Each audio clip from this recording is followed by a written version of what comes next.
Buen día, buenas tardes, perdón. Hola, ¿qué tal? Buenas tardes. Había olvidado poner el vídeo.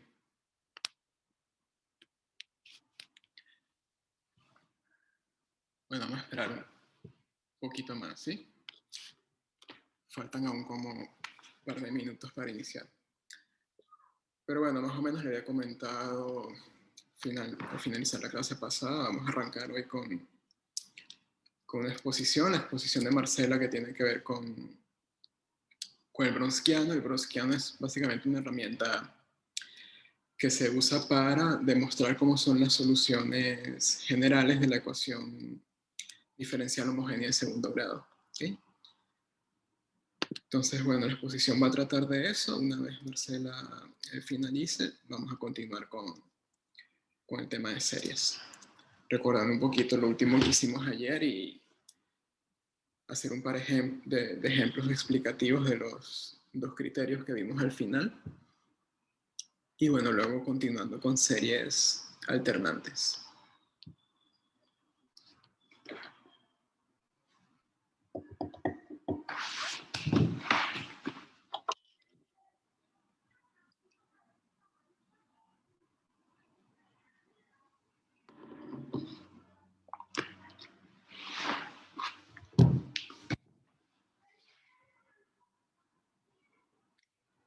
Bueno, esperamos un minuto más, ¿sí?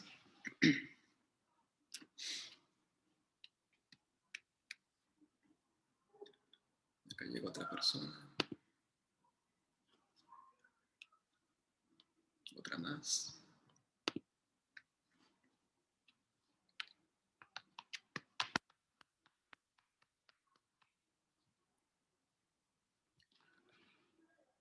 Vieron que les dejé ayer una información en el foro de novedades sobre inscripciones tardías. Yo me imagino que la mayoría de esta vez, por supuesto, ya estará inscrito, pero bueno, para aquella persona que por alguna razón no haya formalizado su inscripción aún, todavía tiene chance de hacerlo.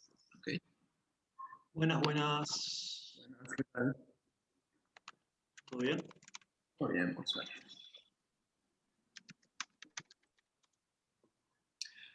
Por cierto, Marcela, te voy a hacer coanfitriona para que puedas compartir pantalla si necesitas hacerlo, ¿ok? Bueno, profe, porque eran así como láminas, que en vez de escribir, porque mi letra es horrible, no va a entender nadie.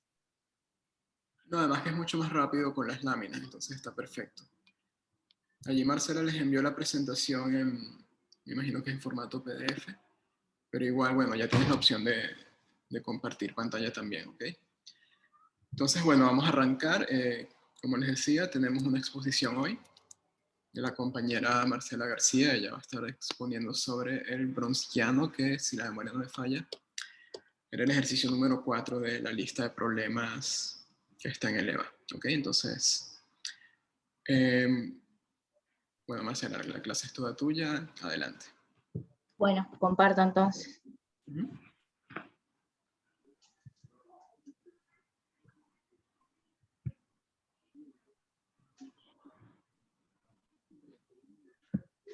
¿Se escucha bien? Yo te escucho bien. Está, ¿Los bien. demás? ¿Y se ve Sí, también. bien? ¿Se está viendo lo que tengo ahí? ¿O no? No se ve nada. No, para ver qué hice entonces, que no compartí. Tienes abajo un botoncito Sí. en color verde que te dice compartir pantalla. ¿Ahora? Ahora sí, ya está saliendo la imagen, sí. ¿Ahora se ve? Ahora sí, perfecto. Bien.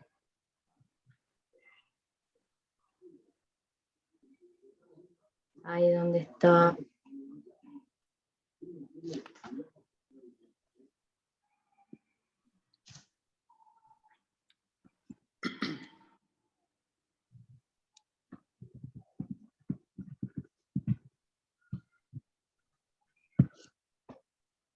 Ahí está en la lámina 3, creo. Ahí está. ¿Ahora sí se ve? Sí, se ve bien. Bueno, muy bien. Bueno, lo primero que está allí es la definición que teníamos en el problema, ¿no? De lo que es el Browniano, que es de dos funciones, bueno, lo que está ahí escrito, ¿no? Disculpa, Y Marcela, no sí, estás en la lámina 1, estás empezando desde la 3, entonces ahí no aparece la definición. esta es la primera y esta es la Sí, pero segunda. no, yo estoy viendo la 3, Definición de Browniano, ¿usted no está viendo? ¿no? Ay, pero ¿qué he hecho? A ver, Lo que para pasa porque es yo que sé. en la presentación tienes seleccionada la Sí, lámina. sí, qué horrible. Ahora sí. Ahora sí se ve. No, se sigue viendo la 3. Bueno, voy a dejar, capaz que se trancó, voy a dejar de compartir y Vale. ¿ahora sí se ve? Ahora sí. Bien. Muy bien.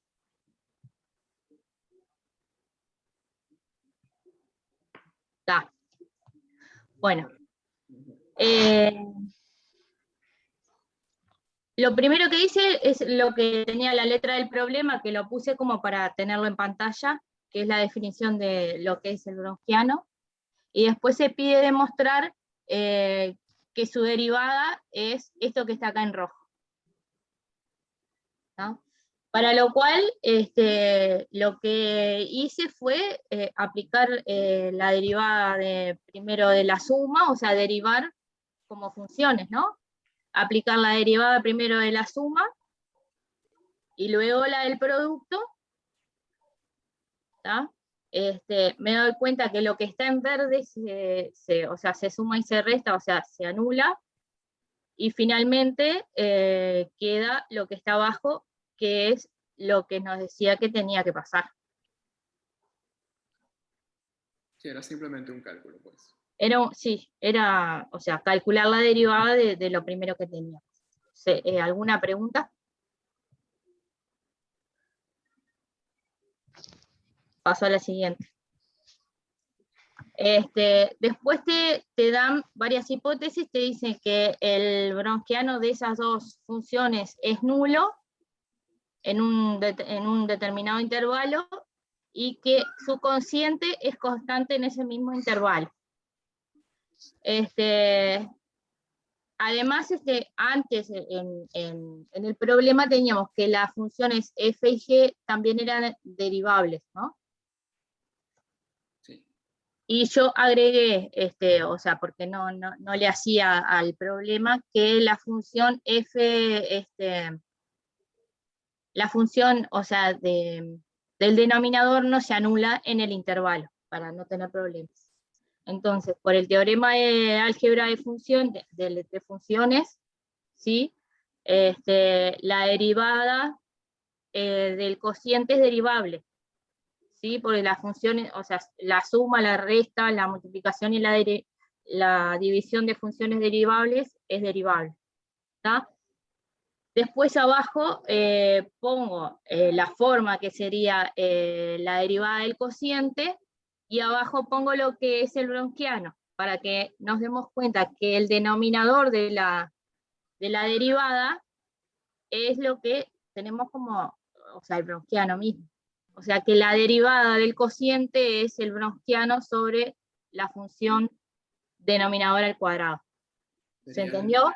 el numerador, entonces, ¿no? Habías dicho que el Sí, denominador era... el numerador es el Browniano y el denominador la función al cuadrado.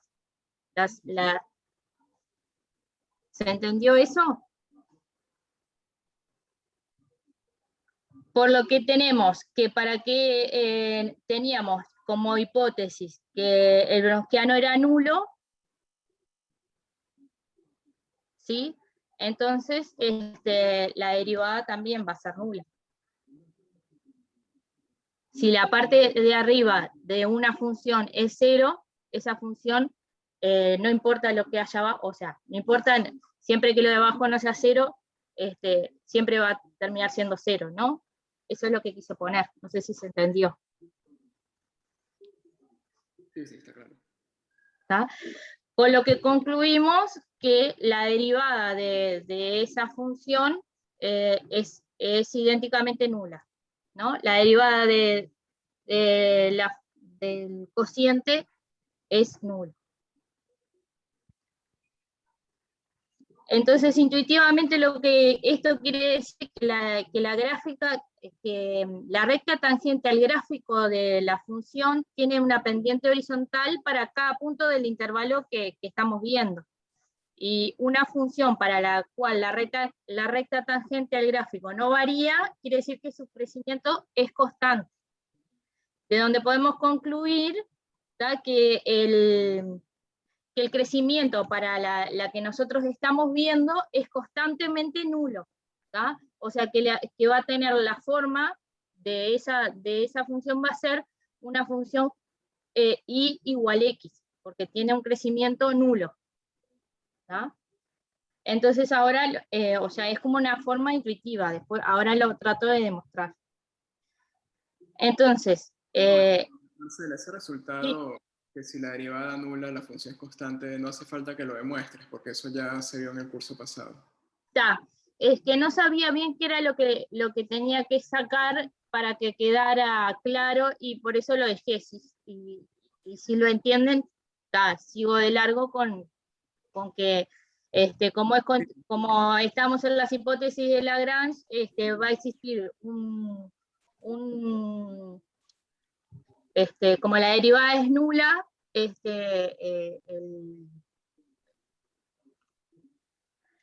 ay, me perdí. Que como la derivada va a ser nula,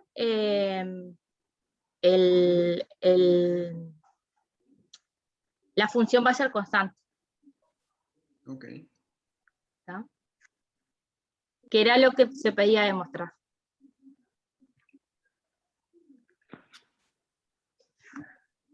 Bueno, esta es otra parte del problema. Te dan dos soluciones de una ecuación diferencial de segundo grado con A y B constantes reales, y se pide demostrar que satisfacen una ecuación de diferencial de primer orden, que está aquí puesta. Entonces, como las dos son soluciones, ¿tá?, planteo el browniano de las dos soluciones y su derivada, y la derivada del browniano, ¿no? Eso es lo que tengo de información. Entonces después me fijo en la ecuación diferencial y despejo la derivada segunda. No sé si alguien no entiende, me va parando. O si algo está mal, me paran y me dicen, no, mira, acá te equivocaste. Despejo, planteo con las dos soluciones, con las dos soluciones que tengo, planteo la ecuación diferencial original. Y de esa despejo las derivadas segundas. Y me doy cuenta a lo que es, ¿no? Que es menos a y prima. ¿Se ve? Sí, sí, ahí estás haciendo la sustitución, ¿no? Está. Y después lo que hago es sustituir en la derivada del browniano, que es lo que nos está pidiendo arriba, que es la derivada del browniano más a por el browniano igual a 0, ¿no? Entonces empiezo a sustituir. Entonces me queda y la derivada, el browniano es I1 por la derivada del I2. Bueno, I2, ¿sí? En la derivada del browniano lo sustituyo por lo que es. Y lo mismo con el otro, con el I2. ¿Se entiende lo que hice? Sí, sí. Está. Bueno, y ahí entro a hacer cuentas, porque son distributivas para todos lados. Bueno, y lo que viene a estar en verde es lo que se va a ir anulando. ¿tá? Y lo que va a quedar es lo que está quedando en rojo, que queda A por todo lo que está entre el paréntesis, que es el bronquiano. Entonces esto es menos A por el bronquiano. Entonces,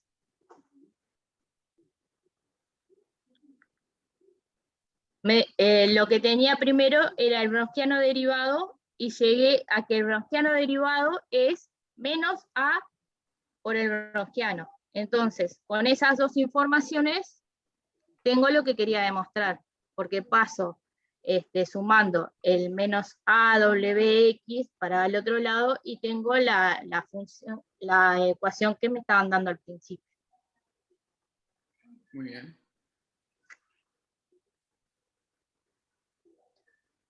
Demostrar que el bronquiano es igual a W0 E a la X, a la E a la menos AX. De la ecuación, recordar que la ecuación de primer orden, con condiciones iniciales, las soluciones vienen dadas por esto que tengo acá escrito. No me hagan decirlo porque se me entra a entreverar, ¿tá? Por eso lo escribí así. No, está bien. ¿Tá? Y en la ecuación que tenemos nosotros, tenemos condiciones iniciales. El W0 sería una condición inicial. En una ecuación de primer orden tendríamos un problema de un PBI, ¿no?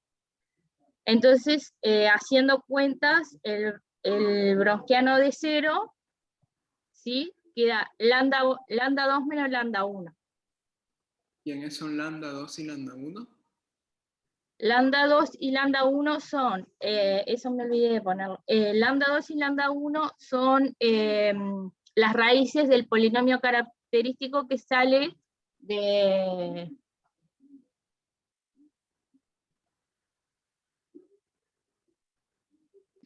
la ecuación de segundo orden que teníamos en la lámina anterior. La voy para atrás. Pero el bronsquiano en 0 no da eso necesariamente, porque las soluciones I1 e I2 que estás tomando son arbitrarias. A ver, pará.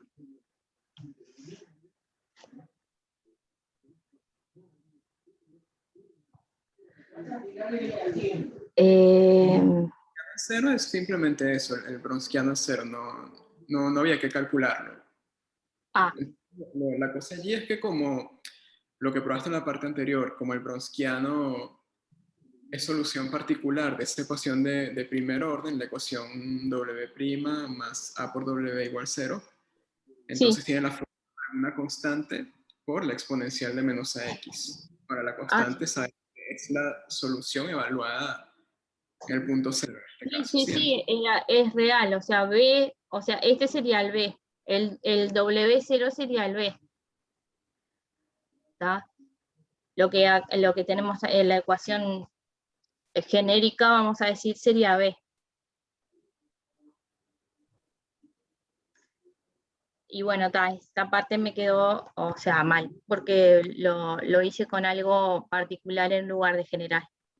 Sí, ese caso que tienes allí es cuando I1 y las dos son diferentes, cuando tienes raíces reales. Son linealmente independientes. Sí, pero en general no tiene que darte No tiene por qué. No hay problema, continúa.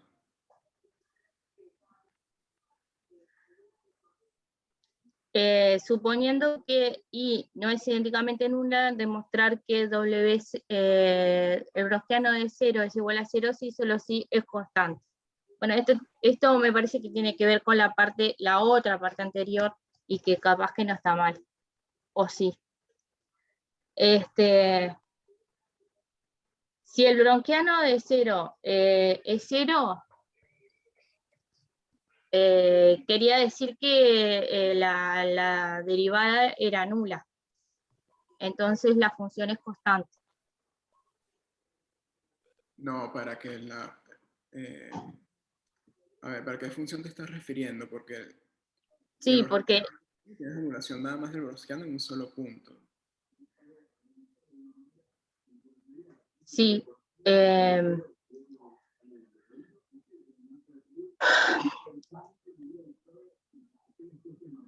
O sea, tú allí Tengo- llegas a un punto donde el browniano en X es 0 para sí.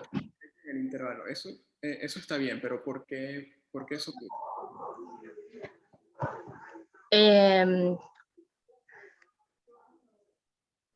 Si Y es idénticamente nula,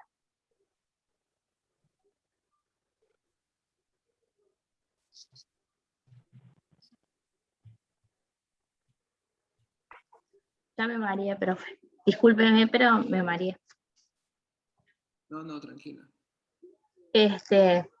Porque al estar mal lo otro que venía enrabado con esto, yo acá sé por qué, o sea, por qué tomé vamos a decir, una solución que no era general, que yo pensé que lo que tenía que demostrar era en esto. Voy para atrás un segundo. No, pero a ver, la lámina que tenías antes. ¿Esta o la otra?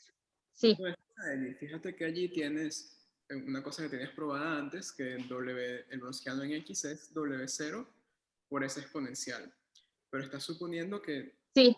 browniano en 0 es 0, entonces fíjate cómo tendría que ser WX según esa igualdad que ya la tienes probada. Porque recuerda que las exponenciales nunca son... W, sí.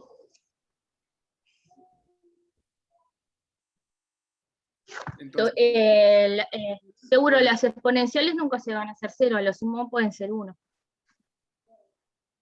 no, se pueden aproximar mucho a 0, pero jamás van a ser 0. Sí, sí, tenés razón. Eh, Pero que fíjate, la implicación es muy sencilla, porque si WX es W0 por exponencial de algo, la exponencial de sí, algo es 0, y además W en 0 es 0, entonces forzosamente la función WX... sí, la exponencial de algo nunca va a ser 0, entonces lo otro tiene que ser 0, pero, o sea, solamente con eso está ya probado. Sí, claro, porque para eso tenías la parte anterior donde probaste que el browniano en X era el browniano en 0 por esa exponencial. Está. Bueno, Ahora tienes yo me que la complico más de la cuenta.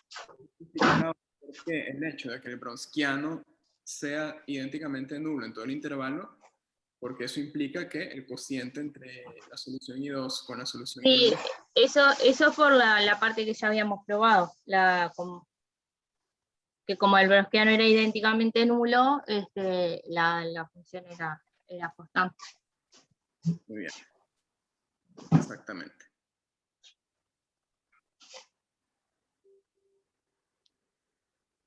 Bueno, acá es donde el cociente no es constante y nos dan una solución de la anterior, de la ecuación diferencial de segundo grado.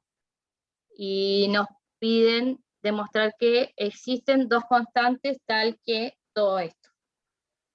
Sí, dos constantes C1 y C2 que satisfacen ese...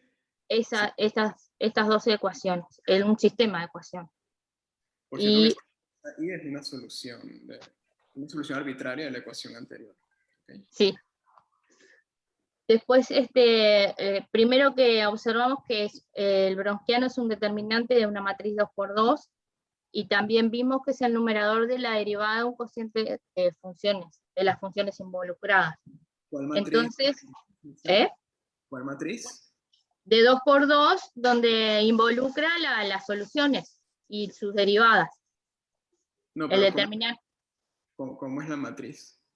la matriz sería I1, se la digo por filas, I1, I2, y abajo vendría I'1 y I'2. Ok, muy bien. Que es ¿Tá? justamente la matriz asociada al sistema de ecuaciones que tienes Al aquí. sistema de ecuaciones. Y también vimos que era el numerador de las derivadas del cociente, ¿no? Uh-huh. Entonces con esa información tengo esto, que lo podemos, lo podemos transformar, no, que es lo mismo, pero escrito de otra forma. El sistema de ecuaciones es ese, con la matriz por las dos constantes y las dos soluciones. como el cociente no es constante, entonces la derivada es diferente de 0, y el determinante del Browniano en 0 es distinto de 0, lo cual el rango de esa matriz vendría a ser 2. ¿Está bien hasta ahí? Está bien, fíjense que allí ella está usando el contrarrecíproco de lo que se probó en la parte anterior. En la parte anterior ella había probado que si el Browniano era 0, entonces el cociente I2 con I1 era constante. Entonces, ¿cuál sería el contrarrecíproco de eso? Bueno, que si el cociente no es constante, el Browniano es 0, tiene que ser diferente de 0. Pero bueno, que el cociente de I1 con I2 no sea constante es justamente esto, que la derivada sea diferente de 0. ¿Ok? A lo que me lleva es que el determinante de esa matriz es distinto de 0, y entonces nos da un sistema compatible determinado, o sea, hay una solución única para el sistema de ecuaciones que teníamos inicialmente. O sea que eso demostraría la existencia de C1 y C2. Muy bien.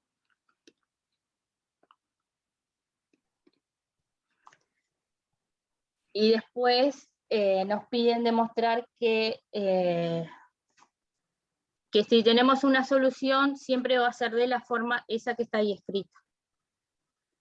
Lo que tenemos de información era la ecuación de segundo orden.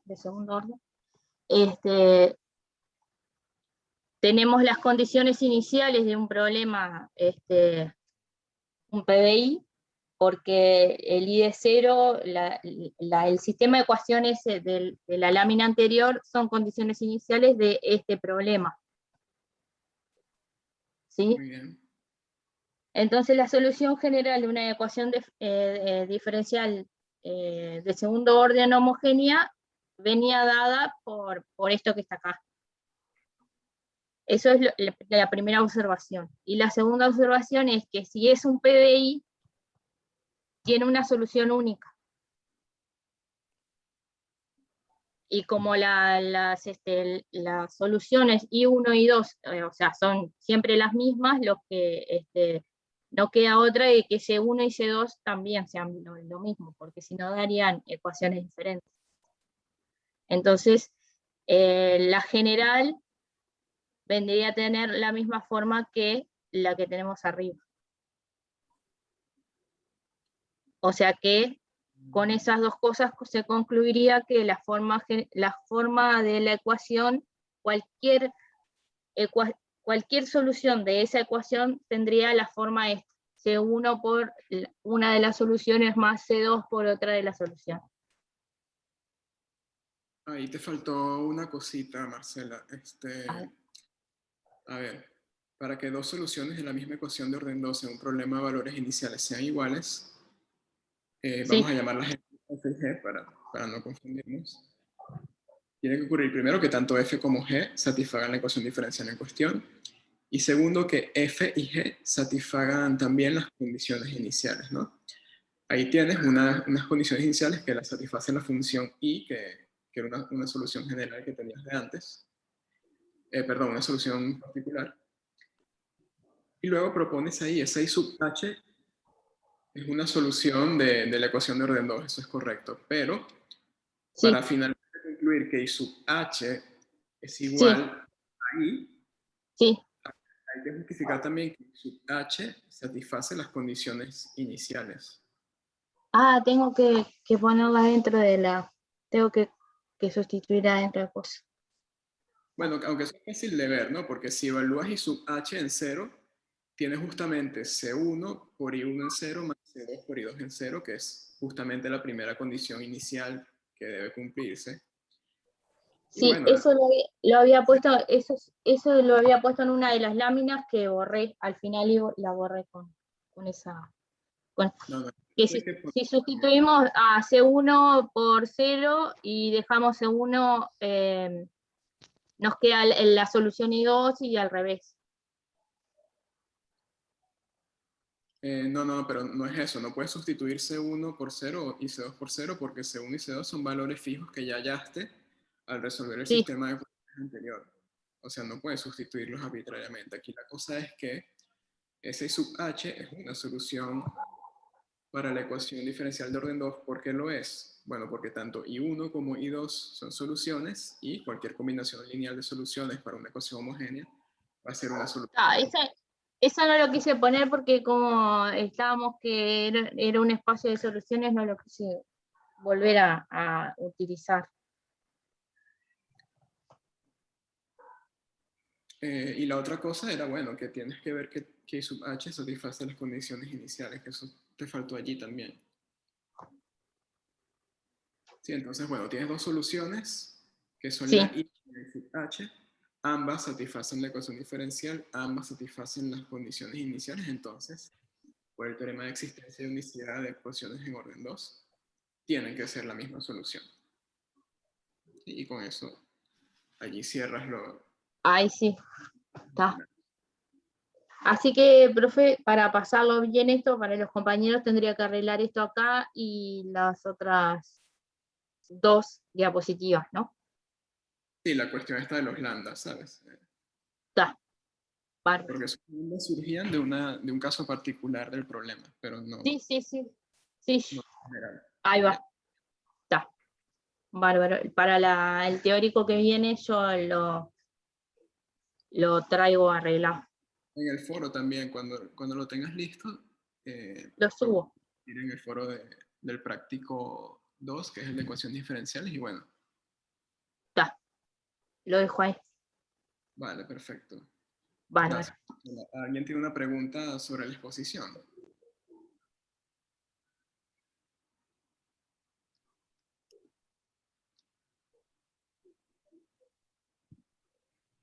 No hay preguntas. Pobre, si me entreveré yo, ¿qué no va a entreverar ellos? No, casi nunca preguntan a los compañeros. Hay como una especie de solidaridad entre estudiantes. A ver, un segundito.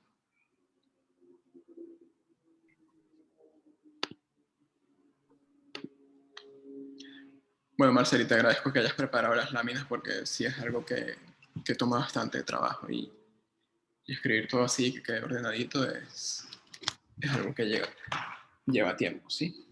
Bueno, lamento que esa parte no estaba tan correcta, no estuviera correcta. No te preocupes. Felicitaciones igual. Y además que quede un material para quien quiera reforzar esa parte, lo puede descargar de allí del foro.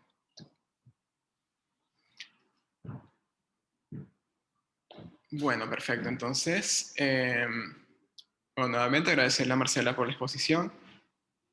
Y vamos a continuar con los criterios de convergencia de series que estábamos estudiando. Bien. Bueno, a ver, en la clase anterior habíamos enunciado un par de criterios. Dijimos que no los íbamos a demostrar porque las técnicas de demostración parecía la del criterio de equivalentes, donde había que partir de la definición del límite y ver qué información se podía extraer de allí. ¿Sí? Entonces, bueno, vamos a enfocarnos para estos dos criterios más que todo en cómo se aplicarían. Bien, entonces esos criterios en cuestión, ¿cuáles eran? El criterio de la raíz, que también se conoce como criterio de Cauchy, y el criterio de D'Alembert o criterio de cociente. Bien. Cada uno de esos criterios, bueno, para empezar, se aplican para series de términos no negativos. ¿Sí? Eso por un lado.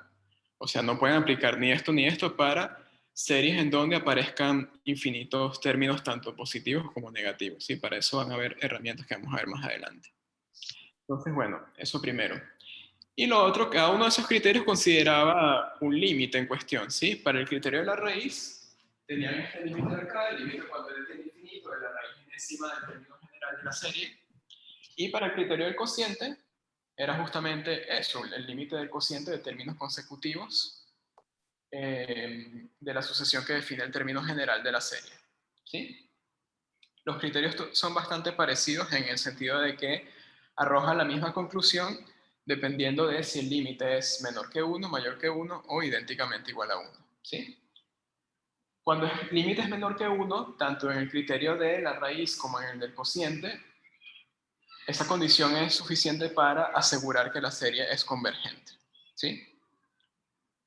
De la misma manera, cuando el límite da mayor que 1, estrictamente mayor, ojo, entonces eso implica que la serie en cuestión es divergente.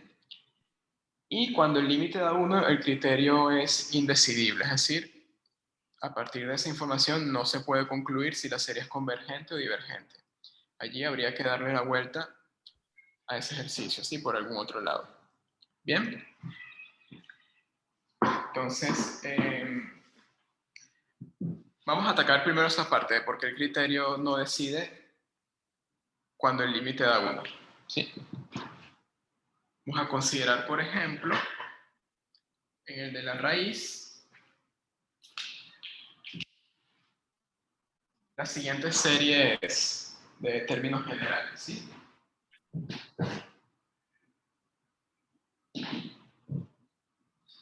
Vamos a considerar esta, la serie armónica, por un lado, y por otro lado, otra serie armónica, pero con el n elevado al cuadrado en el denominador, ¿sí? Las dos series están en la familia de series armónicas. La primera, la 1 entre n, ¿esa converge o diverge? Vamos a ver si se acuerdan, si repasaron la clase de ayer. A ver, la serie 1 entre n diverge, muy bien. ¿Y la de 1 entre n cuadrado converge o diverge? Converge, muy bien, ¿sí? La convergencia de esta, recuerden que la probamos usando el criterio de comparación y la comparación la hicimos con una serie telescópica que habíamos estudiado previamente también. ¿Ok? Entonces, bueno, esta diverge, esta converge. Sin embargo, ¿qué pasa para la primera serie? La primera serie, en términos general, es 1 entre n, ¿sí? Y bueno, acá el r es el límite cuando n tiende más infinito de la raíz enésima de 1 entre n, ¿sí? O lo mismo, el límite cuando n tiende a más infinito de 1 sobre la raíz enésima de n. Si hicieron el práctico de sucesiones, seguro ya saben que raíz enésima de n es una sucesión que converge a 1. ¿Ok? Entonces este límite da 1. Sí, eso está en el práctico de sucesiones. Ok, entonces, bueno, tenemos el caso donde el R da 1 y la serie diverge.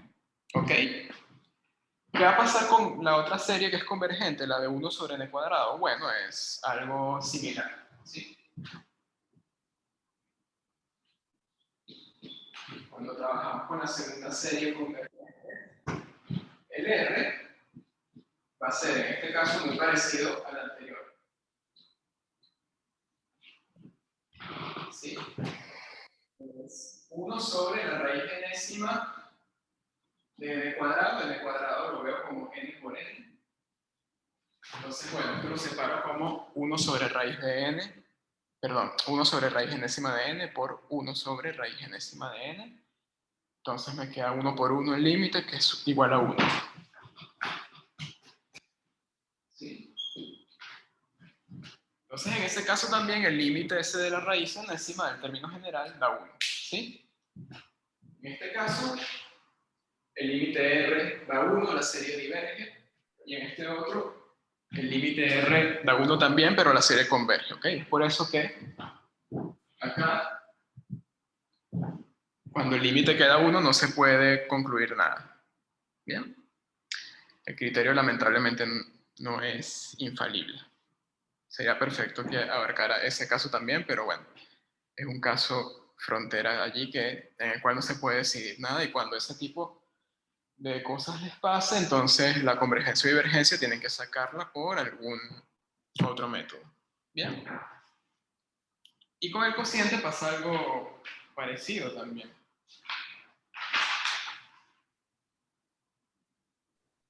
De hecho, fíjense, en el caso del cociente, podemos volver a tomar de vuelta la serie armónica y la serie telescópica que vimos el lunes. ¿Sí? En ambos casos, esta cuenta ya se las dejo a ustedes, ¿ok?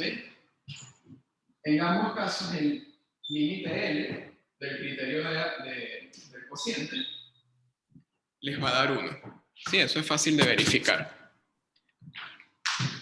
Esta serie diverge y esta converge, ¿ok? Entonces el criterio del cociente, cuando el límite da 1, no decide sobre la convergencia. ¿Bien? ¿Se entendió esa observación? ¿Estamos claros? ¿Alguna consulta?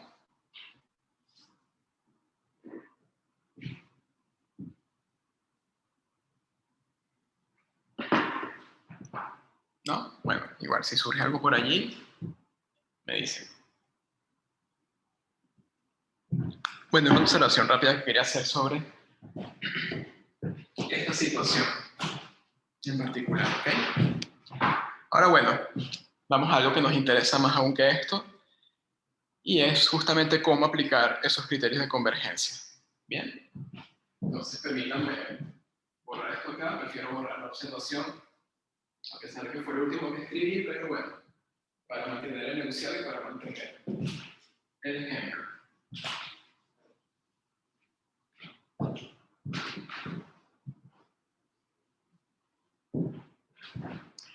A ver, vamos a hacer primero este. Este es más sencillo, ¿sí? Nos dan la serie de término general n factorial sobre 3 a la n. Y bueno, hay que estudiar la convergencia, ¿sí? Acá no hace falta sospechar si la serie converge o diverge, ¿ok? Es un término general al cual es fácil aplicarle el criterio del cociente.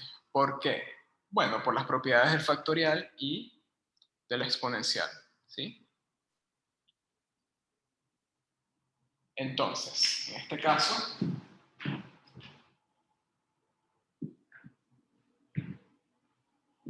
tenemos este término general. Repito, por la forma que tiene, se puede aplicar fácilmente el criterio del cociente. Entonces, bueno, si el límite da mayor o menor que 1, perfecto, ya ahí podemos concluir algo, ¿sí? Si llega a dar 1, bueno, hay que abordar la serie por otro camino, ¿ok? Pero bueno, si lo puse allí es porque no va a dar 1 ese límite, ¿sí? Bien, entonces, bueno, ¿cuánto da el cociente a n más 1 partido por n? Bueno, ¿quién es n más 1? Es n más 1 factorial partido por 3 a la n más 1.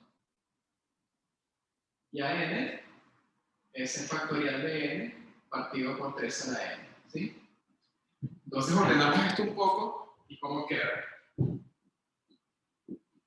N más 1 factorial por 3 a la n dividido factorial de n por 3 a la n más 1, ¿sí? Entonces, por propiedades del factorial, sabemos que el factorial de n más 1 es n más 1 por el factorial de n.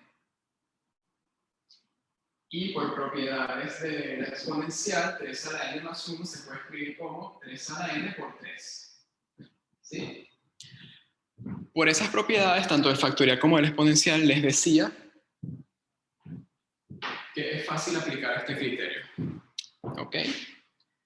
Entonces, bueno, acá pueden simplificarlo con este con este. Al final queda n más 1 sobre 3 y eso se va a más infinito. ¿Sí? Y bueno, infinito positivo, abusando un poco de la relación de orden en los reales, se puede decir que es mayor que 1, ¿sí? Recuerden que yo les dije en la clase anterior que este caso incluye también cuando esto da más infinito. Sí, eso está incluido allí en la segunda situación donde se tiene divergencia para la serie. Bien, entonces,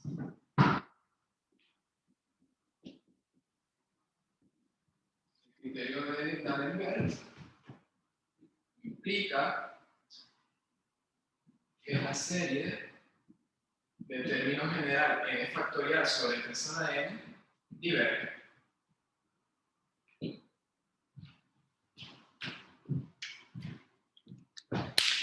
Y ojo, este ejercicio se puede hacer de otra manera, ¿sí? Fíjense en el término general, n factorial partido por la exponencial de 3. Factorial de n crece mucho más rápido que la exponencial de 3. Por órdenes, el término general se va a más infinito, ¿sí? Como el término general no tiene límite 0, no converge a 0, entonces la serie diverge, ¿sí? Por el primer criterio que vimos en el tema de series, tendrían eso. Bueno, pero puede ser que si no se acuerdan de órdenes, lo pueden hacer también de esta manera. ¿Okay?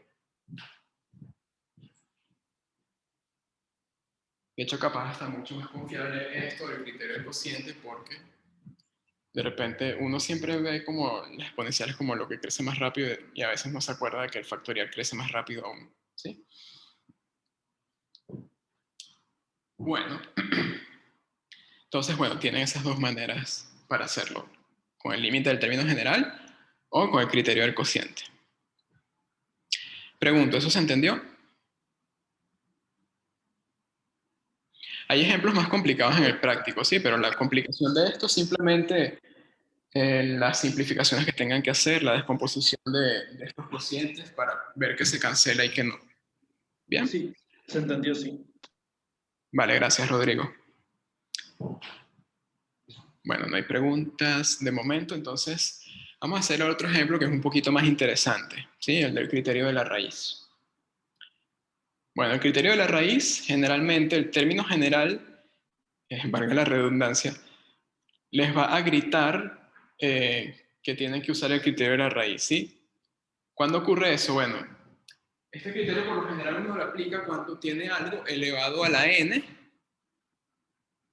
o, bueno, en este caso n cuadrado o n al cubo también se puede prestar para esas situaciones, ¿sí? ¿Por qué? Porque si tengo algo elevado a la n, cuando le saque la raíz enésima, ese exponente a la n se va a cancelar con el índice de la raíz, entonces me va a quedar el límite r, algo en teoría sencillo para calcular, ¿sí? Entonces, es por eso que ejemplos de este estilo podrían intentarlo también por el criterio del cociente, ¿ok? Pero acá es un poco más fácil el de la raíz. Entonces, bueno, vamos a ver. En este caso, tenemos que el término general es n partido por n más 1 elevado al cuadrado de n. Rodrigo, ¿tienes el micrófono abierto? Sí. Gracias. Entonces, bueno, vamos a ver cuánto da la raíz enésima de a n. ¿Sí? El término general tiene una forma que me está indicando que hay que aplicar el criterio de la raíz, ¿sí? Por el tipo de exponente que aparece allí.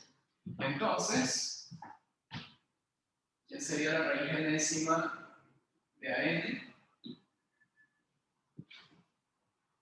Ojo, que el término general indique o sugiera que hay que aplicar el criterio de la raíz, no necesariamente eso va a implicar que el criterio vaya a funcionar, ¿ok? Puede ser que lo apliquemos, que calculemos el límite con facilidad, todo lo que ustedes quieran, pero al final el límite de 1, el condenado límite da 1, entonces ahí uno dice, bueno, hay que sacar el problema de la convergencia por algún otro método, ¿ok? Se los digo porque es una situación que se les puede llegar a presentar. Entonces, si bien el término sugiere aplicar el término de la raíz, en caso de que no les dé el límite según el criterio, bueno, no se asusten, ¿sí? Recuerden que el criterio, tanto este como el de cociente, no son infalibles por esta situación que está acá al final.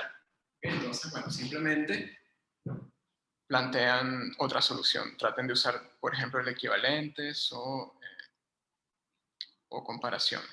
¿Bien? Por acá preguntan. Sí, Cintia, ya vamos para allá. ¿Ok? Entonces, bueno, sustituyendo el AN, ¿cómo queda eso? Queda de esta manera. ¿Sí? Pero bueno, vamos a hacer un poco más cómodo. Sí, recuerden que esto es lo mismo que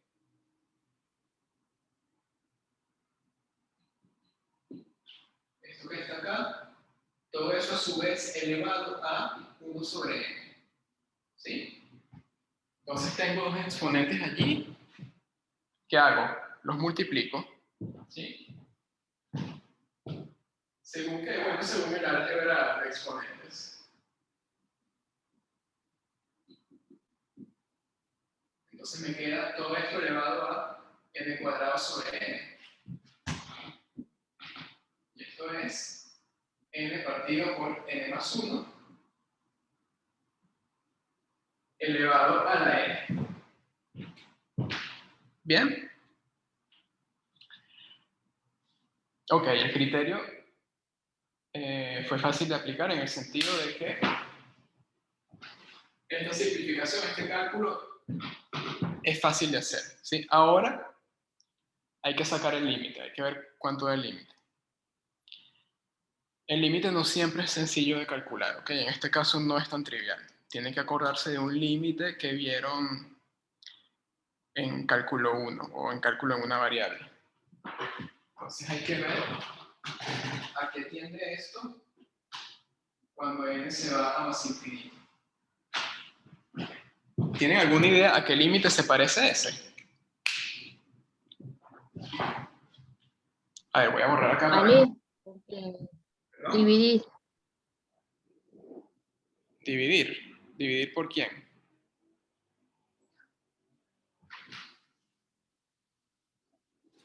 No dije nada. No estoy entendiendo.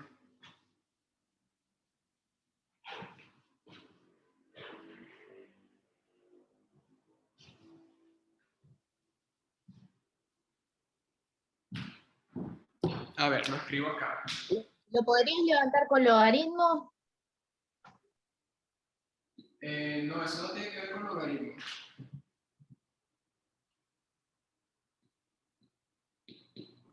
Profe, una consulta, y si lo damos vuelta, y si podemos escribir como n más 1 sobre n elevado a la menos n, y entonces ahí lo puedo separar en 2, y entonces ahí me va a quedar n sobre n elevado a la menos n, que eso me va a dar 1 elevado a la menos n, y el otro me va a quedar. Espera, está bien. Voy despacio, ¿sí?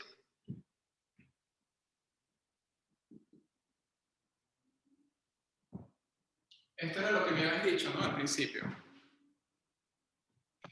Sí, exactamente. De esa manera yo lo puedo separar en 2 fracciones eso. Ok.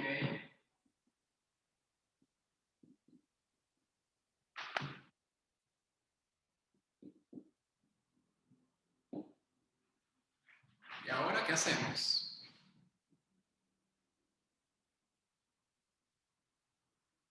Tengo dos fracciones allí. ¿Era eso?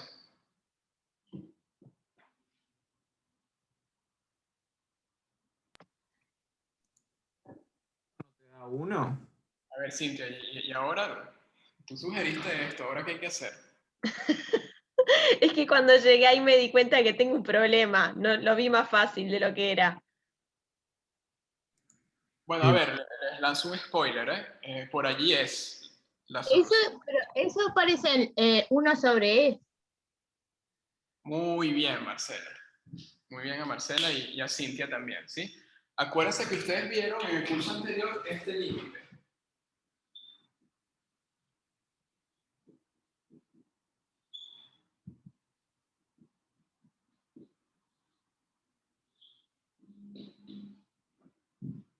¿Se acuerdan? El límite cuando n tiene infinito de 1 más 1 entre n a la n es exponencial. Exponencial evaluado en 1. ¿Sí? Sí. Entonces, bueno, se parece casi, salvo este menos. Bueno, pero este menos lo que hace es que el límite me dé 1 entre e en lugar de e. ¿Sí? José Pedro no se acuerda. José Pedro tiene que acordarse porque ese límite es famosísimo. ¿Ok? Entonces, bueno, si quieren reescribimos esto como límite cuando n tiende a más infinito de 1 más 1 sobre n a la n. Todo eso a la menos 1, entonces me queda, como esto da e, me queda a la menos 1, por lo que es igual a 1 sobre e. ¿Ok? Bueno, 1 sobre e, a ver, ¿cuánto vale e? Vale aproximadamente 2.71. ¿Sí? Entonces 1 sobre e es menor que 1. Sí, entonces el criterio de Cauchy implica que esa serie en términos general n partido por n más 1 a la n cuadrada converge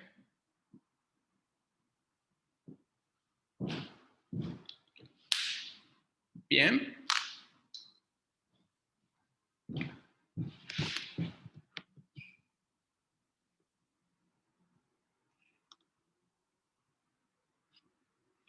A ver, ustedes me están tomando el pelo. Esto se ve en el curso anterior. Que me digan que no se acuerdan, ok, está bien, pero lo puedo entender que no se acuerden. Pero eso se ve. Creo que es algo más de práctico, ¿ok? No vamos a echarle la culpa a los profes de teórico. Me parece que es algo más de práctico. Y bueno, si están aquí es porque hicieron los prácticos del curso anterior, ¿verdad?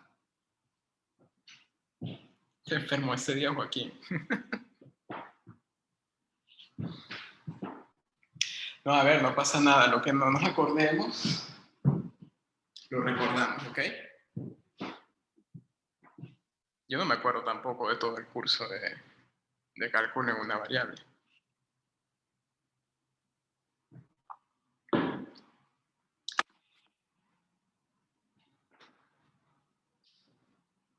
Y Cintia, si lo vi en Venezuela, sí, seguramente. No me acuerdo exactamente en cuál curso, pero... Y si no me lo dieron, lo leía en algún libro, pero es bastante conocido ese límite.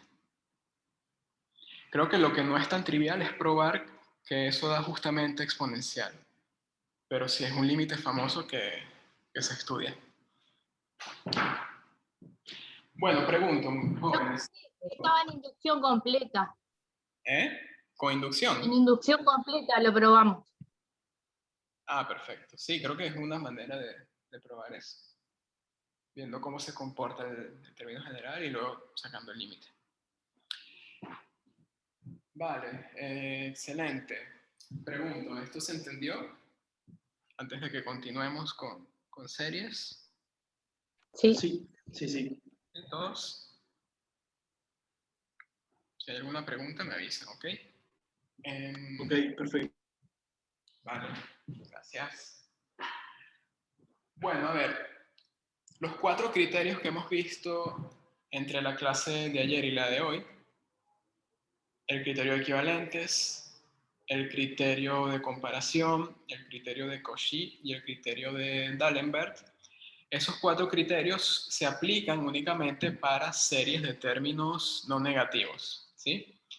Si tienen una serie en donde aparecen una cantidad infinita de términos, tanto positivos como negativos, esos 4 criterios no los pueden aplicar, ¿ok? ¿No? Porque no están enunciados para ese tipo de series. Entonces, bueno, ¿qué pasa cuando las series se comportan de una manera más arbitraria, por decirlo de una forma, si hay tantos términos positivos como negativos en cantidades infinitas. Bueno, hay otros métodos, ¿ok? En general, estudiar la convergencia de series de ese estilo es un problema sumamente difícil, ¿sí? Nosotros nos vamos a concentrar únicamente en el caso en donde el signo del término general va alternando, ¿ok? Ese va a ser el único caso que vamos a abordar acá. Entonces, bueno, justamente lo que vamos a ver a continuación, series alternantes. Entonces vamos a ver hasta dónde podemos llegar hoy. Da tiempo de darles el criterio de Leibniz, que es un criterio de convergencia de series alternantes.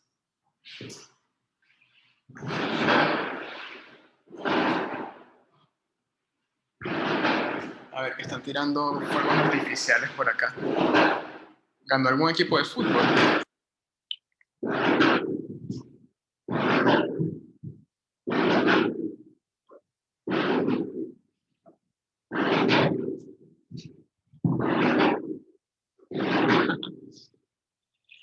Martín, tengo suficiente tiempo en Uruguay para saber qué pasó con Defensor. Sí son malos.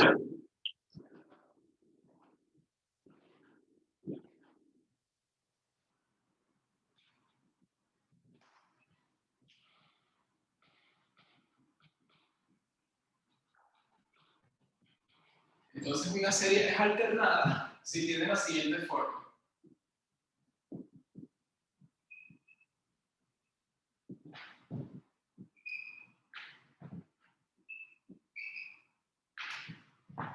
A ver.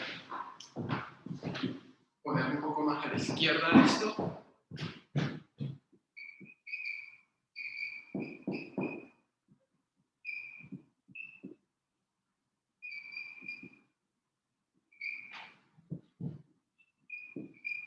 ¿Y quién es A sub n? A sub n es simplemente una sucesión de términos no negativos, ¿sí?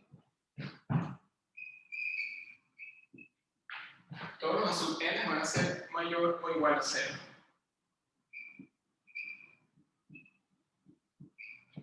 Entonces el signo del término general de la serie alternada lo determina es el signo de menos 1 a la n menos 1.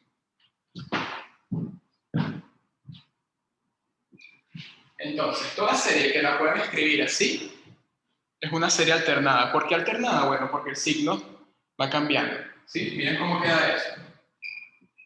Primero tenemos el A1, y acá tenemos menos 1 a la 1 menos 1, eso es menos 1 a la 0, que es 1. Entonces, el primer término de esa serie va a ser A1, el siguiente va a ser A2, el siguiente va a ser A3, menos A4, y así. ¿Ok? Sí, el primero es positivo, el segundo negativo, el tercero positivo, el cuarto negativo. ¿Bien? Recuerden, cada uno de los A sub i siempre es mayor o igual a 0, entonces el signo lo determina el signo más o menos que acompañe a dicho término. Bien. A ver, ¿por qué se pone así y no así? Bueno, simplemente para que la serie empiece en A sub 1, ¿ok? Hay autores que definen series alternadas de esta otra forma.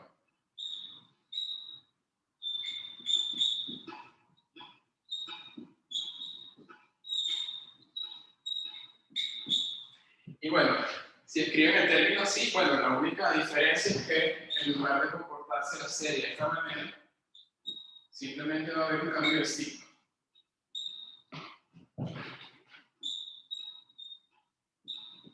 ¿Ok?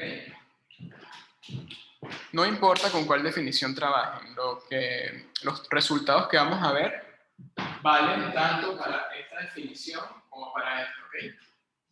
No hay diferencia, lo que cambia es el signo por donde va a empezar la serie.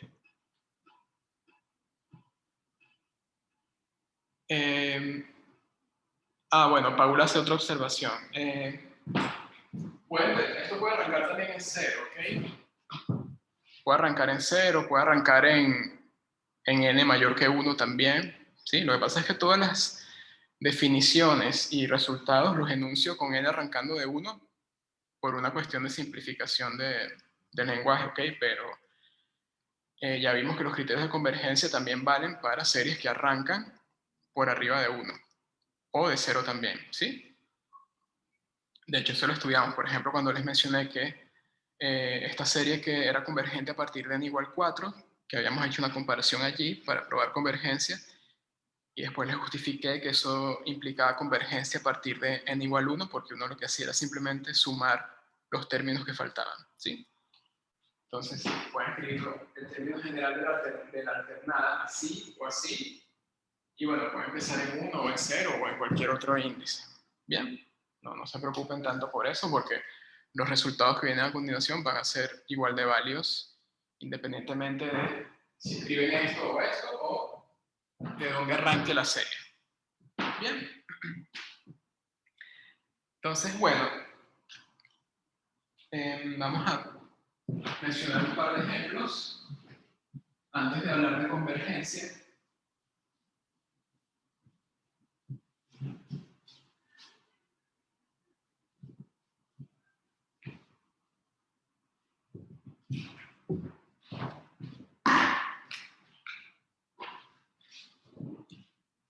Entonces, a ver, ¿se acuerdan de desarrollo de Taylor?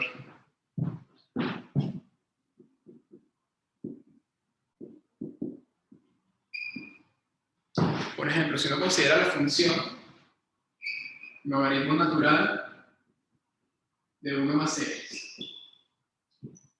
y uno calcula el desarrollo de Taylor de esa función alrededor de x igual 0. Eso les da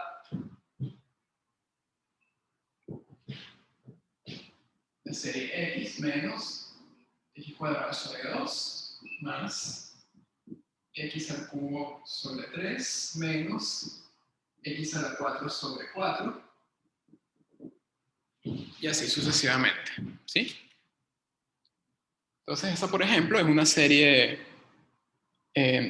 alternante o alternada donde el término general es menos 1 a la n menos 1 por x a la n sobre n.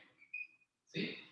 Este es el término general y en la sub n de la definición es x a la n sobre n.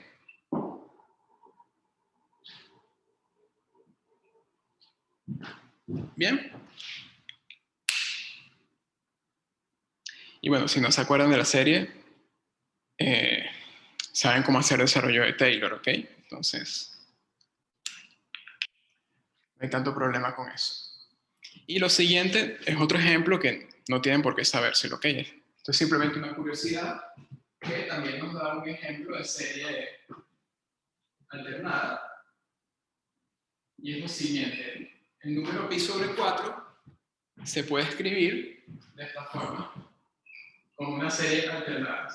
Esto se escribe como 1 menos un tercio más un quinto menos un séptimo, ¿sí? Y así sucesivamente. Entonces acá el término general de esta serie no es otra cosa que menos 1 a la n menos 1 por 1 sobre 2n menos 1, y en la sub n de la definición, esa sucesión de términos no negativos, en este caso está definida como 1 partido por 2n menos 1. ¿Bien? Eso no es trivial, ¿ok? Eso no tienen por qué sabérselo, ni mucho menos demostrarlo. Es un resultado complicado que se le atribuye a un matemático escocés que se llama James Gregory. Es un resultado de 1600 y algo por ahí, a finales del siglo XVII. Sí. Hay también un matemático muy famoso, lamentablemente ya fallecido, de apellido Ramanujan, un matemático indio, y él tenía resultados famosos del estilo de estas formulitas, expresar números irracionales como series o como productos infinitos también. Está ¿Sí? impresionante la película de él. Que cuenta la historia. Está muy buena. Ah, no he visto la película. ¿Cómo se llama la película? Ah, está genial. Yo la vi. El No, es hombre como que conocía el infinito. El se hombre llama. que conocía el infinito. Espectacular. Vale, perfecto. La voy a ver. No la he visto. Bueno, no me acuerdo si era conocía o conoció. Me parece que era conocía. Sí, el Pero, hombre que conocía el infinito. Vale. Bueno, Muy buena la película, súper recomendable. Y bueno, ahí habla de su historia. a ver, Paula, perdón, que tenías una pregunta, dime.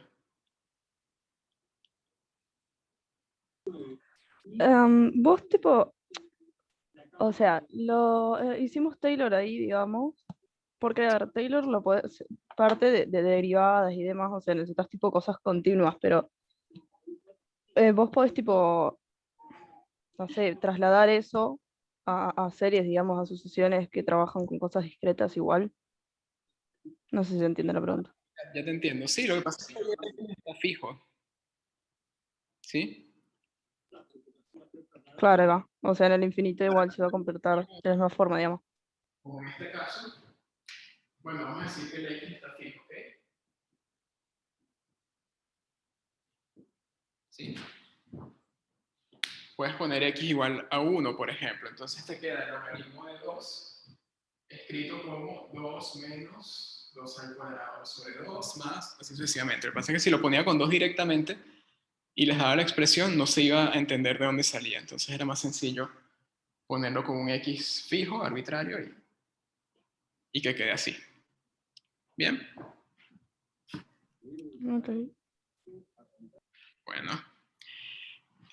Ok, vamos a enunciar lo que nos interesa.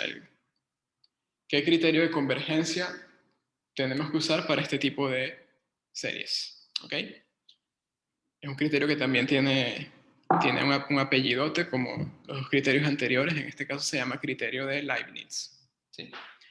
Entonces voy a borrar aquí. La definición la puedo borrar también, creo que es bastante sencilla.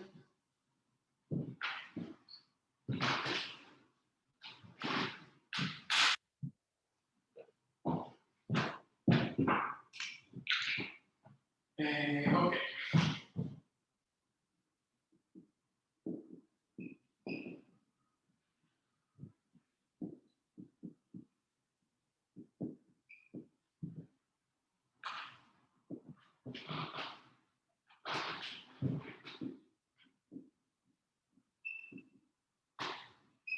Vamos a tomar una serie alternada.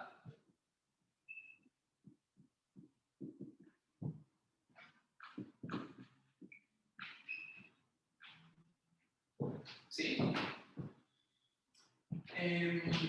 Ajá, ¿qué más? Bueno, el criterio de Leibniz me va a pedir dos cosas respecto a la sucesión de términos a sub n, ¿sí? Me va a pedir que sea monótona decreciente y que tenga límite 0. ¿Ok? Entonces, si esta sucesión es, recuerden que esa es una sucesión que está acá de términos no negativos, ¿ok? Muy importante. Recuerden que el signo acá lo determina ser -1 a la n-1. ¿Sí? Entonces, si esto es monótona decreciente, puede ser estrictamente o no, eso no importa. ¿Sí? Y además, converge a 0 si se cumplen esas dos cositas, entonces la serie alternada converge.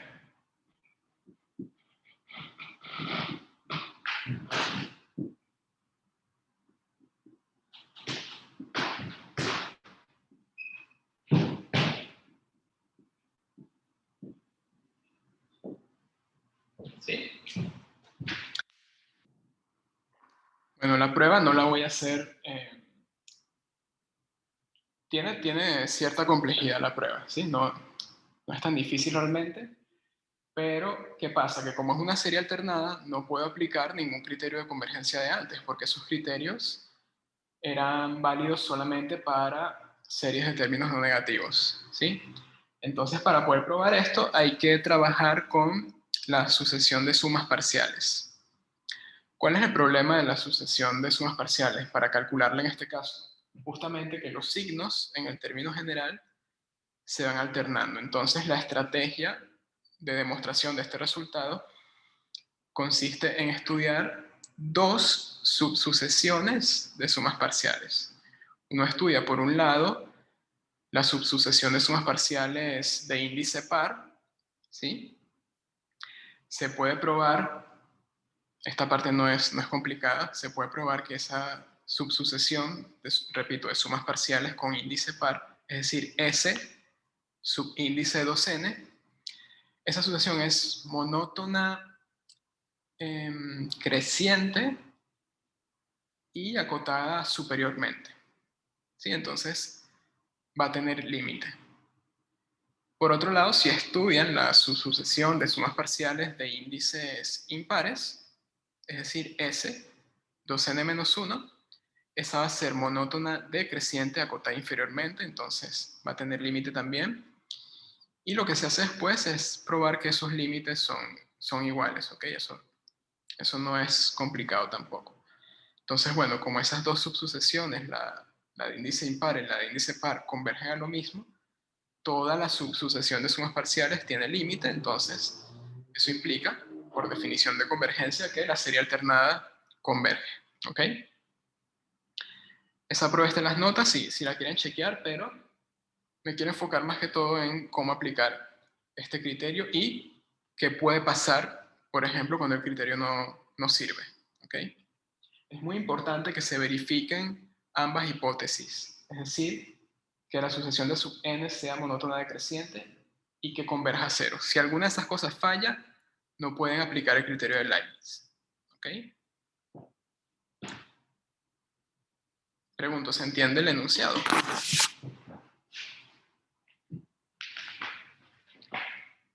Recuerden, ojo, los a sub n en una serie alternada siempre son mayor o igual a cero. ¿Ok?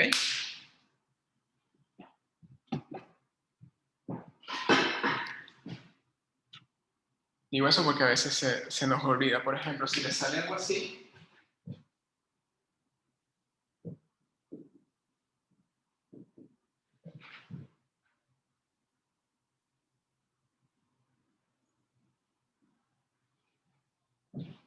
esta no es alternada, ¿ok? Pero la pueden reescribir como una serie alternada. Simplemente este menos lo multiplican por esto de acá y les queda algo así.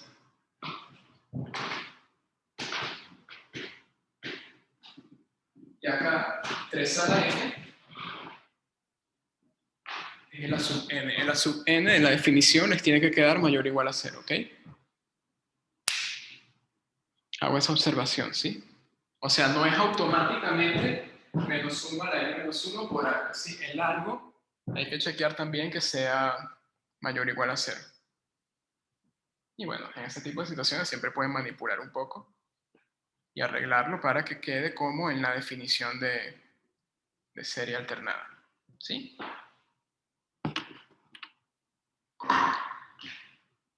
Bueno, vamos a hacer ejemplos, ¿sí? Si se entendió el enunciado. Repito, son dos condiciones sencillas a verificar. Si se cumplen las dos, listo. La serie converge, no hay más nada que hacer.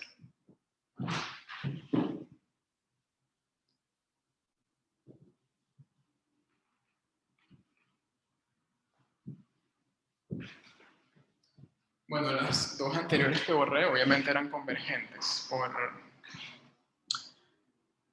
por el criterio que les mencioné. Digo, porque la suma daba algo específico, ¿sí? Esas las pueden estudiar también mediante Leibniz si quieren, pero vamos a aumentar un poquito la gama de ejemplos.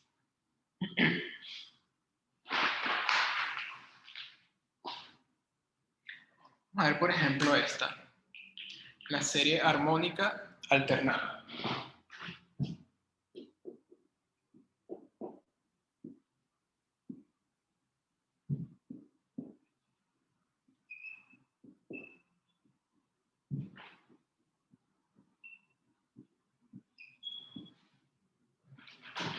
¿Sí? Esa que está allí, les pregunto, ¿será convergente o divergente? ¿Qué creen ustedes?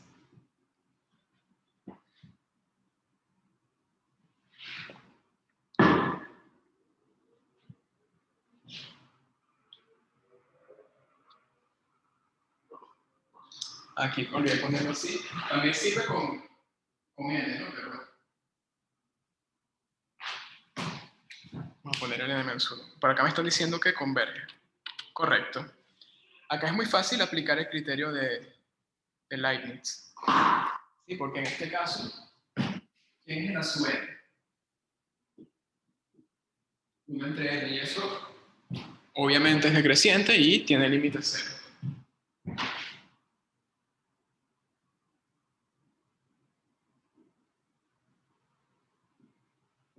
Sí, entonces, Leibniz implica que la serie converge.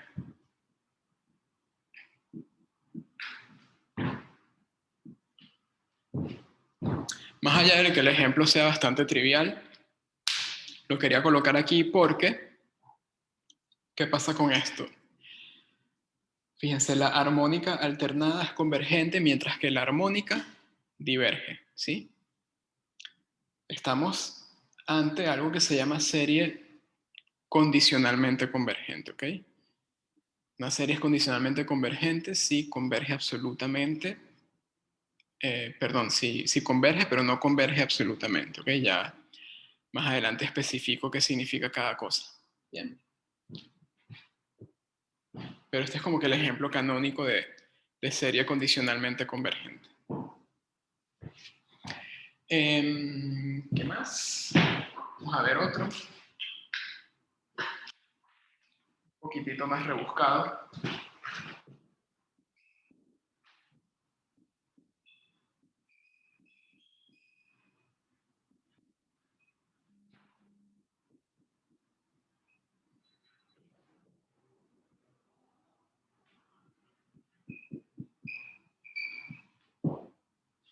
Vamos a poner este con menos 1 a la n en lugar de menos 1 a la n menos 1. Para que tampoco crean que todas las alternadas son con menos 1 a la n menos 1. ¿Sí? Bien, a ver. Con esa serie que está allí, ¿qué creen? ¿Será convergente? ¿Será divergente? Se puede aplicar el criterio de Leibniz para empezar. Aquí, para que lo tengan en cuenta, la n sería 1 sobre logaritmo de 1 más 1 entre n. Bien. Entonces, ¿qué creen? ¿Converge, diverge? ¿Se puede aplicar Leibniz?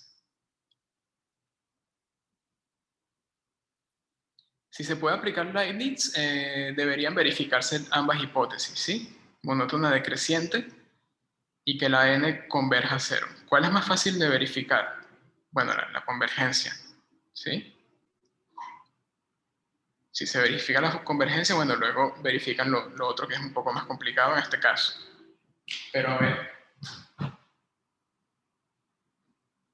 ¿cuánto es el límite cuando n tiende a más infinito de este a sub n? A ver, por acá llega un comentario. José Pedro dice que no se puede aplicar porque el límite no es 0. Correcto, no es 0. Pero ¿cuánto vale entonces si no es 0? O sea, simplemente para asegurarnos de que no sea 0. ¿Saben calcular ese límite? A ver, si n tiende a infinito, esto tiende a... bueno, esto tiende a 0. ¿Bien? Entonces acá me queda logaritmo de 1. Logaritmo de 1 es 0, pero 0 por arriba. Entonces esto se va a más infinito.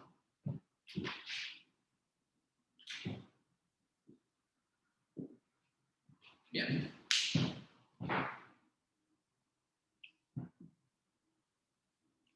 ¿Se entiende por qué se limita a más infinito?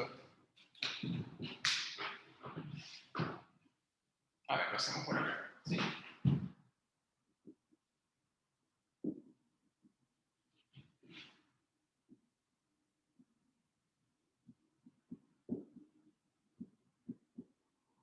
Entonces 1 partido por el logaritmo de 1 más 0, acercándome a 0 por arriba, ¿sí? Porque cuando n tiene infinito, 1 entre n se acerca a 0 por arriba. Entonces esto queda 1 sobre el logaritmo de 1 acercándome por arriba. Y esto es 1 sobre 0 acercándome por arriba. Y esto es más infinito. Bien. Bueno, entonces, el límite de a(n) da más infinito, entonces el criterio de Leibniz falla en una de las hipótesis, no lo podemos aplicar, ¿ok? Bueno, pero tenemos que hacer algo con esa serie, hay que concluir si converge o diverge. Obviamente no podemos usar Leibniz, pero ¿qué otras herramientas tenemos? ¿Qué creen ustedes? ¿Que esa serie será convergente o divergente?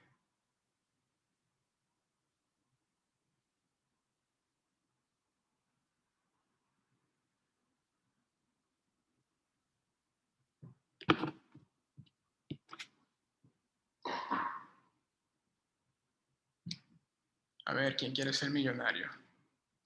¿La serie converge o diverge? ¿Qué creen ustedes?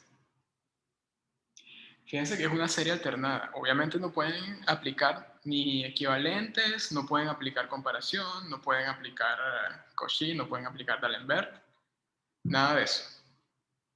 Entonces, si van a estudiar la convergencia de esto, ¿qué es lo que les queda? Bueno, o calcular la suma, cómo se comporta la sucesión de sumas parciales, que eso sería ya como lo último que uno tendría que hacer. Por lo general hacer eso es lo más difícil, ¿ok? Entonces, bueno, ¿qué más tenemos? Leibniz nos sirvió. ¿Qué nos queda? Bueno, ver el límite del término general. ¿Sí? Si el límite del término general es diferente de 0, bueno, ya está, la serie es divergente. Y si da 0, bueno, estaríamos en problemas. Habría que ver otra forma de sacar eso. Pero, recuerden, el límite general, perdón, el término general no es esto, es esto, todo lo que aparece acá.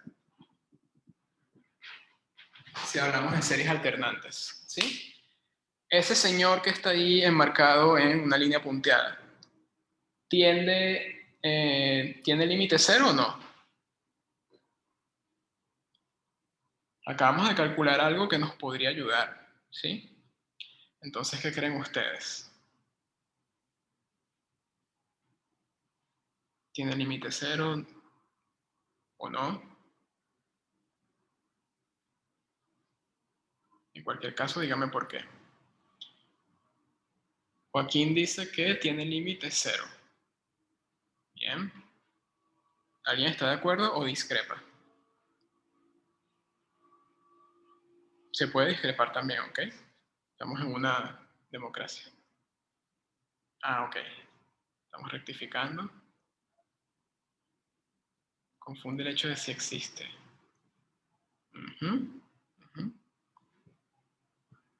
¿Existirá ese límite? Antes de preguntarnos si da algo.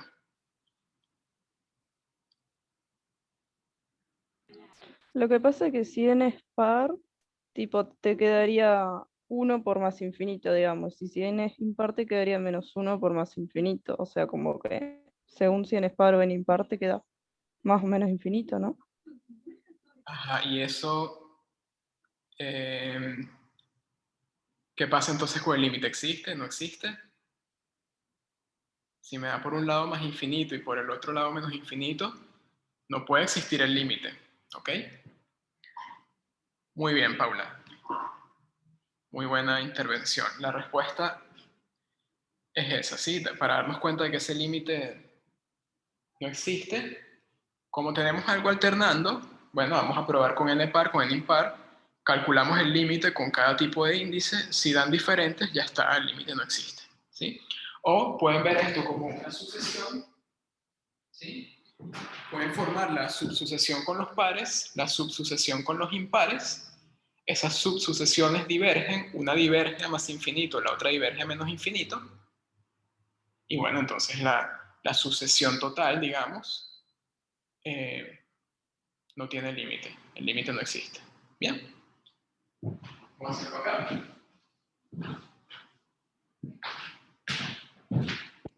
Para terminar por hoy. Entonces, fíjense.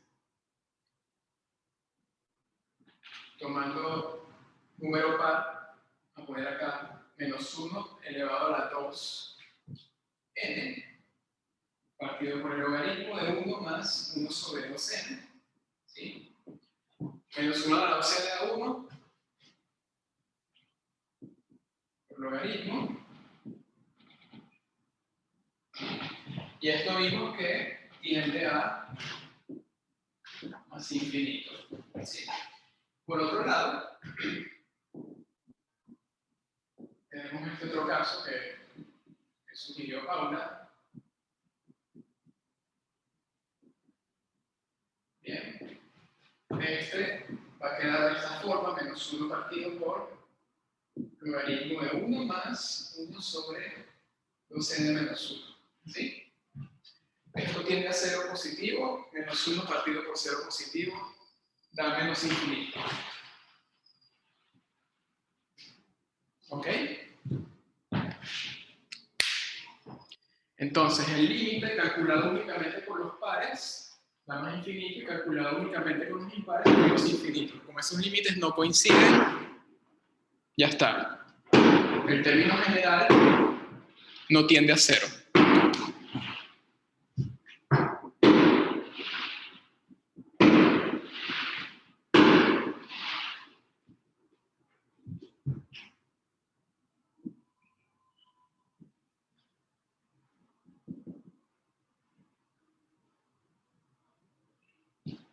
Y si el término general no tiende a 0, se acabó. La serie es divergente. Acá, diverge. Entonces, si no resulta Leibniz, bueno, no se preocupe, traten de pensar otras cosas. ¿Bien? Los fuegos artificiales porque terminan la clase. Yo espero que no, Martín. No quiero que la gente sea tan mala conmigo. Como que sí, esta clase es horrible, qué bueno que termino, vamos a celebrar con fuegos artificiales. No me hagan sentir mal.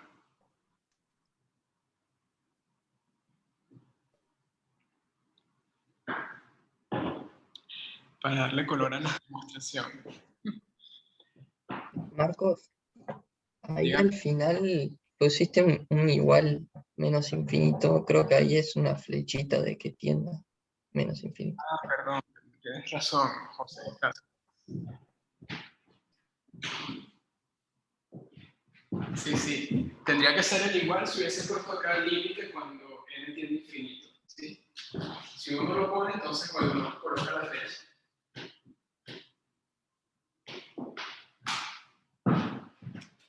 Gracias, José.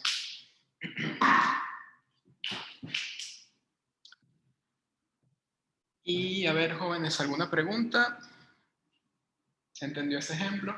En el primero fue muy fácil aplicar Leibniz.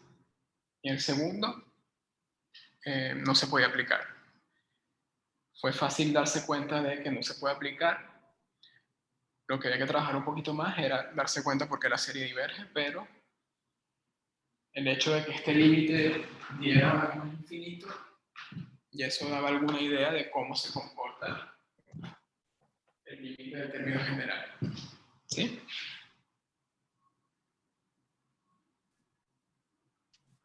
Bueno, si hay alguna consulta, díganme. Todo muy claro. No, que todo muy claro de mi parte. Gracias. Bueno, si alguien tiene alguna Bien. pregunta, la puede ir Marco, planteando. más ¿Aló? allá de la broma, sobre el final te iba a hacer una pregunta. ¿Se sabe algo sobre... vi que hay una fecha tentativa del parcial, que es un 15, ¿puede ser? Mira, el parcial nos dieron un intervalo. O sea, pasa lo que pasa en todos los semestres, que primero dan un Sí, es intervalo. tentativo. Sí, creo que del 3 de mayo, me parece, al 15 de mayo. Ese es lo que se llama periodo de parciales. Eso no quiere decir que todos los parciales caen entre esos días, ¿sí? Ahora, lo que falta es que Bedelías confirme cuál fecha nos toca. Yo ya pregunté, todavía eso no lo saben, ¿ok? Ah, Pero impecable. lo que voy a asumir es que el parcial va a caer entre esos 2 días, ¿ok? Yo, sobre el fin de semana, les mando un mensaje. Bueno, ya yo les había adelantado, ¿no?, que van a tener un primer parcial virtual, pero les voy a comentar un poquito más de cosas. El formato, bueno, va a ser MO, ¿ok? Bien. Adelanto, pero bueno, todos los estudiantes tienen que saber, entonces va a haber un mensaje en el foro con eso. Vamos a tratar de hacer un simulacro también, aproximadamente una semana antes del parcial. Y bueno, es para quien quiera practicar, ¿ok? Pero, o sea, me interesa que practique la mayor cantidad de gente posible, porque la idea del simulacro es no tanto el parcial en sí, sino probar la plataforma, ¿sí? Es una especie de parcial que vamos a hacer con preguntas viejas de otros semestres. Y bueno, la idea es ver qué tanto soporta la plataforma. Por lo general, soporta bastante bien, pero igual queremos asegurarnos de que las cosas marchen bien y bueno, que ustedes tengan más entrenamiento también para la prueba. Y bueno, Impecable. antes de eso, bueno, van a seguir teniendo los cuestionarios. Ya la semana que viene van a tener el cuestionario de series, una vez esté cerrado el práctico de series. Y Marco, te iba a preguntar también, ¿vos vas a dar clases de consulta? sí, todos los profesores, de hecho, tienen que dar al menos una clase de consulta. Ya veremos, dependiendo de qué tan pronto, qué tan cerca quede el parcial, de repente doy 2, ¿ok? Pero bueno, Bien. solo. Pero sí, Bien. por lo menos una deberíamos tener. ¿Bien? Impecable. Gracias. No, pues, Impecable. a ver, Paula pregunta si el lunes arrancamos con el tema nuevo. Sí, Paula. Falta terminar un poquito de esto, ¿ok? Les tengo que hablar de convergencia absoluta y convergencia condicional. Eso no nos va a tomar más de media hora. Entonces hacemos eso primero y después arrancamos con integrales impropias, ¿ok? Integrales impropias, si entienden bien series, se les va a hacer sencillo integrales impropias porque hay resultados que se parecen. Hay algunas diferencias también, por supuesto, que se van a comentar, pero si entendieron bien esto, integrales impropias se les va a hacer muy sencillo. Y bueno, de integrales impropias, ayer les avisé que ya tenían material, ya están las notas que escribí de integrales impropias y ya está también el práctico 5. Digo, por si le quieren ir echando un ojo, ¿ok? Obviamente no hemos arrancado con el tema, pero si quieren adelantar un poquito, ya tienen ese material disponible. Bien. Bueno, jóvenes, yo me voy despidiendo entonces. Se me cuidan. Muchas gracias. Buen fin de semana. Bueno, buen fin de semana, que pases bien. Saludos. Y bueno, cuídense que está feo lo del COVID. Esto sigue empeorando. ¿Okay? Entonces cuídense mucho. Bueno, hasta luego. Nos estamos viendo entonces la semana que viene. Chau.